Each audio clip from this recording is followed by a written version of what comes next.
উড়ে এলো করলো কি গো? হাঁসটা কিভাবে চাপা দিল রে? এই রুগিলা তাড়াতাড়ি বেরিয়ে আয়, এটা তোদের হাঁস চাপা দিয়েছে। হায় হায় করলো কি গো? এত বড় হাঁস তোকে দেখতে পারলো না। কি হয়েছে রে বোন? ওভাবে চিল্লাছিস কেন? এটা তোদের হাঁস চাপা দিয়েছে। ওই আমার করলো কি রে? আমি এক্ষুনি হাঁসটাকে জায়গা থেকে বের করে দিল আর সাথে সাথে চাপা দিয়ে দিল। আমার কত সাথে হাঁস গো। আব্বা 4 দিন আগে মেঘলা পড়ে ভিজতে ভিজতে এসে দিয়ে গেল। সারারা গাড়ি পাইলে আর মানুষ থাকে না, পাইলট হয়ে যায় পাইলট। জাহাজ চালাছিলি নাকি?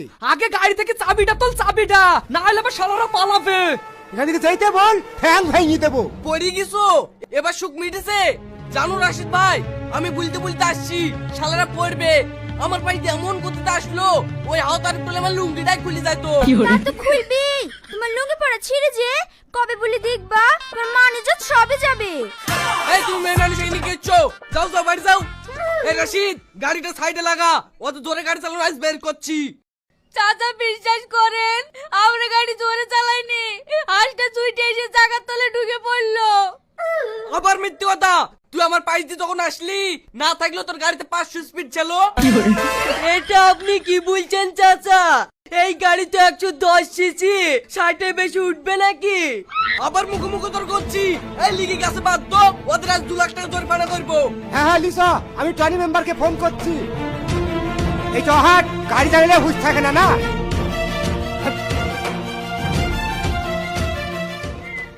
সবই তো বুঝতে পারনু, অ্যাক্সিডেন্ট যখন হয়েই গেছে, এখন তো তোমাদের হাঁস আর ঘুরে আসবে না। তাকানে তোমরা একটা মীমাংসার মধ্যে আসো, বলো তোমরা কি চাও? দেখেন মোড়ল সাহেব, আমার স্বামী আজ 2 বছর ধরে বাইরে থাকে, টাকা পয়সা তো সেরকম দেয় না। আমি হাঁসের ডিম বেচেই সংসার চালাই। এখন আমার সংসার চলবে কিভাবে?